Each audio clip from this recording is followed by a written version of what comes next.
नबी पाक की शरीयत ताहिरा बोलती हो, उस जुबान में बला का असर होता है, अल्लाह करीम की तरफ से असर डाला जाता है। हक बात अगर बुलंद आवाज से कहो, ये मत देखो कि मैं कौन हूं, ये देखो कि कलाम किसका है। अल्लाह करीम लोगों के दिलों पर बात डालता है। गौसे आजम की जुबान से निकले हुए कलमात ऐसे हुआ करते, मजमा खत्म होने से पहले पता नहीं कितनों की तो लाशें उठाई जाती थी, कितने तो वहां बेहोश हो जाते। किस बात पर? इतना असर करता दिल पर कि लोग कपड़े फाड़ लेते थे। खुतबे के अंदर, बयान के अंदर ऐसा असर होता कि लोग बैठे बैठे मदहोश हो जाते, कोई जोश हाल में कपड़े फाड़ डालते। रिवायात में बताया गया कोई एक मजमा भी ऐसा नहीं जिसमें हुजूर गौसे पाक की तकरीर के बाद जनाजा ना उठाया गया। हर खिताबत के बाद, और बोलते क्या थे, हैरत की बात है मेरे अजीजों। आज बाज लोग ये कहते हैं हम भी बहुत सारी चीजें बयान कर रहे हैं, मैं अपने लिए भी नसीहत और सारे उलमा के लिए भी कहता हूं। लोगों के पल्ले नहीं पड़ती, लोगों के कानों में नहीं जाती। ये जुमा में आते हैं, सोते रहते हैं, जब इमाम खड़ा होता है नमाज के लिए तो ये झटका लेकर के खड़े होते हैं, बयान यूं ही चला जाता है। मेरे अजीजों, दो चीजों की पाबंदी जरूरी है।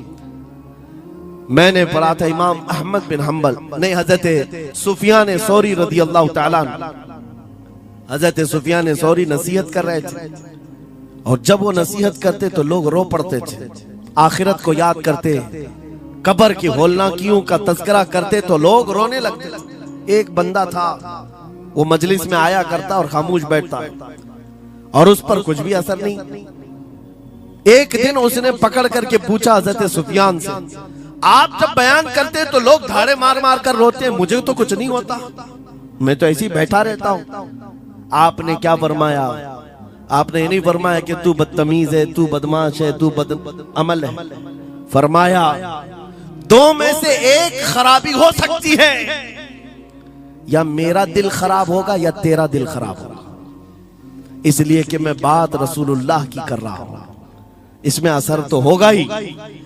दो में से कोई एक खराब होगा, ये नहीं फरमाया कि तू ही खराब। यहां पर हमारे लिए नसीहत है, बोलने वाली जुबान पाक हो और लुकमा हलाल का जाता हो, अल्लाह असर जरूर पैदा फरमाता।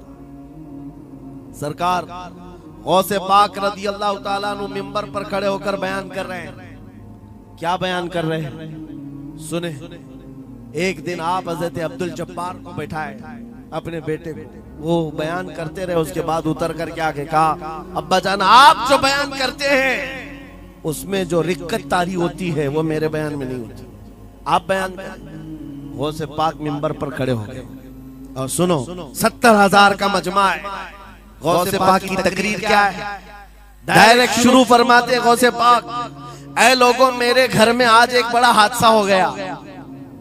अपने घर का वाकया बयान कर रहे हैं, मेरे घर में आज एक अजीब हादसा हो गया।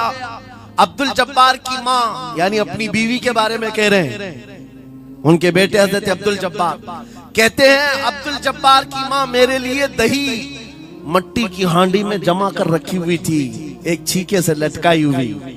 गर्मियों के दिन थे, आज मेरी भी ख्वाहिश थी दही खाने की। मैं घर पहुंचा दोपहर के वक्त, दही की हांडी मेरी बीवी ने उठा करके दस्तरखान पर रखा था। मेरे पहुंचने से पहले ही एक बिल्ला आया घर में और पांव से झपटा मारा, वो दही का मटका गिर गया, टूट गया और दही पूरा जमीन पर बह गया। न माँ खा सका न मेरी बीवी खा सकी।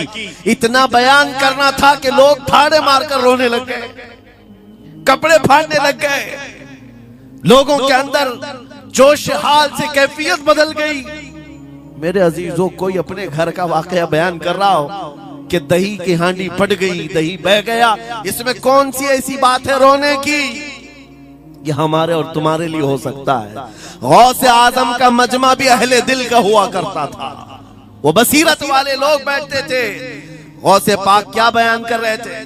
गौसे पाक के बयान का मतलब ये नहीं है कि अब्दुल उनकी बीवी दही की हांडी जमाई थी और उनके लिए खाने का इंतजार कर रही थी। गौसे आजम अपने वाकये से दुनिया की हालत बता रहे थे, ऐ लोगों, जिस तरह मेरे घर में आज मेरे खाने से पहले दही का मटका टूट गया और दही बह गया।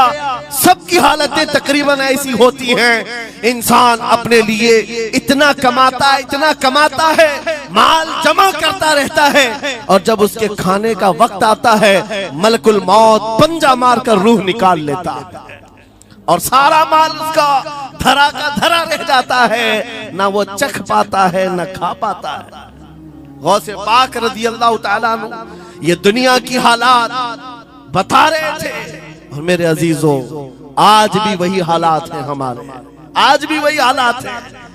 हमने कमाने के लिए अपनी सेहत गंवा दी, रात नहीं देखा, दिन नहीं देखा, दौड़ते रहे माल हासिल करने के लिए। इतना जमा कर लूं, इतना जमा कर लूं, इतना जमा कर लिया, जब तक तो सेहत बिगड़ गई, शुगर भी आ गई, बीपी भी आ गई, और ऐसी बीमारियां लग गई कि अब इनको ठीक करने के लिए जितना जमा किया था खर्चा करते रहो।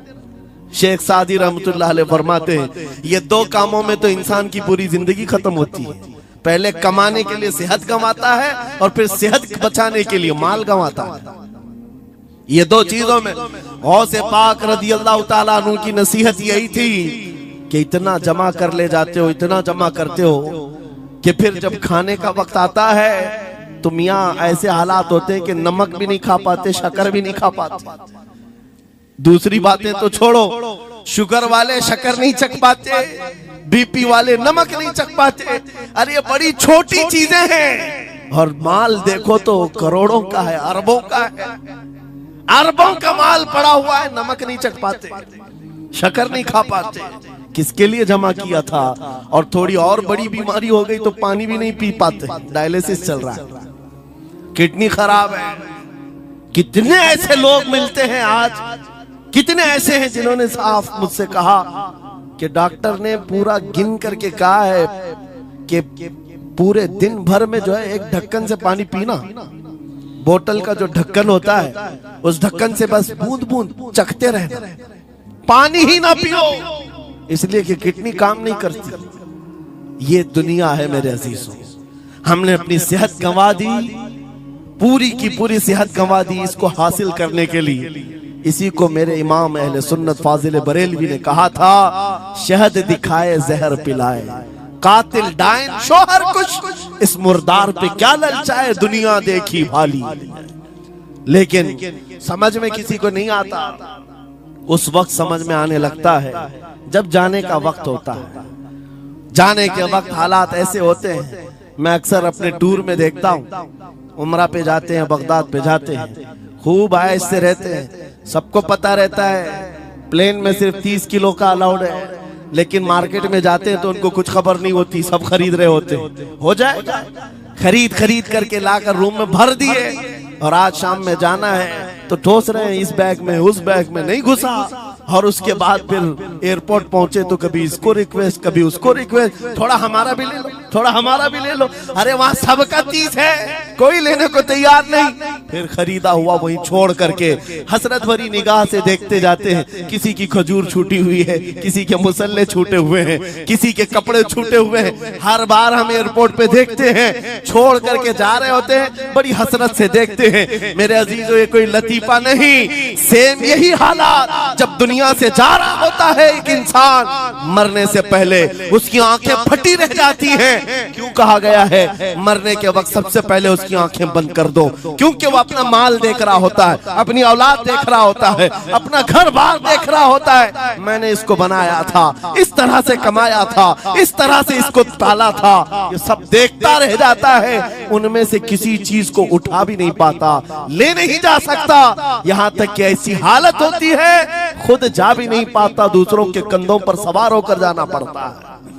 ये दुनिया की हकीकत। गौसे पाक की तालीमात अगर पढ़ते रह जाओ मेरे अजीजों, तसव्वुफ का एक ऐसा किला है। गौसे पाक की तालीमात काफी है तुम्हें तौबा करने के लिए, दुनिया में दिल लगाने के लिए और उससे दिल हटाने के लिए। गौसे पाक की तालीमात काफी है। आपने फरमाया था दुनिया में ऐसे रहो जैसे कश्ती समंदर में चलती, कश्ती समंदर में चलती है, यानी पूरे भरे हुए मौजों के पानी पर कश्ती चल रही है, लेकिन उसका कुछ बिगड़ता नहीं है। हाँ, अगर पानी कश्ती के अंदर आ गया तो फिर कश्ती के लिए खतरा है, डूब जाएगी। तुम दुनिया में ऐसी रहो कि तुम्हारे अंदर दुनिया ना आए। तुम दुनिया में हो, तुम्हारे अंदर दुनिया ना आ जाए। अगर तुम्हारे अंदर दुनिया घुस गई तो डूब जाओगे, फिर यहां से निकल नहीं पाते।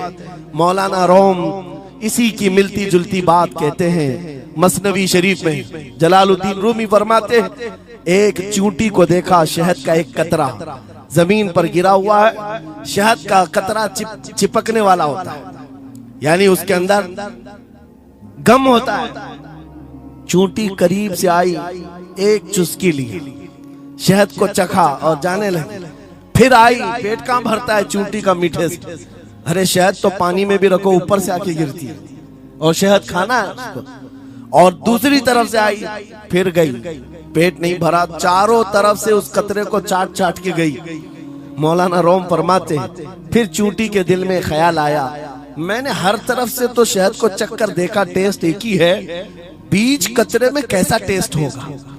कतरे के बीचों बीच शायद अलग टेस्ट होता है। तो चूंटी ये सोच करके कतरे के ऊपर चढ़ गई। जो शहद का कतरा था उसके ऊपर चढ़ गई। कहा ऊपर चढ़ करके मैं चुस्की लूंगी इसकी और चखूंगी। और जब चढ़ गई तो उसके सारे पैर हाथ उस पे चिपक गए। चूप्स तो लिया, शहद खा तो लिया, लेकिन वापस आने का कोई रास्ता ही नहीं था। सारे हाथ पैर उस शहद के गम में चिपक गए। चूंटी की उसी कतरे में मौत हो गई।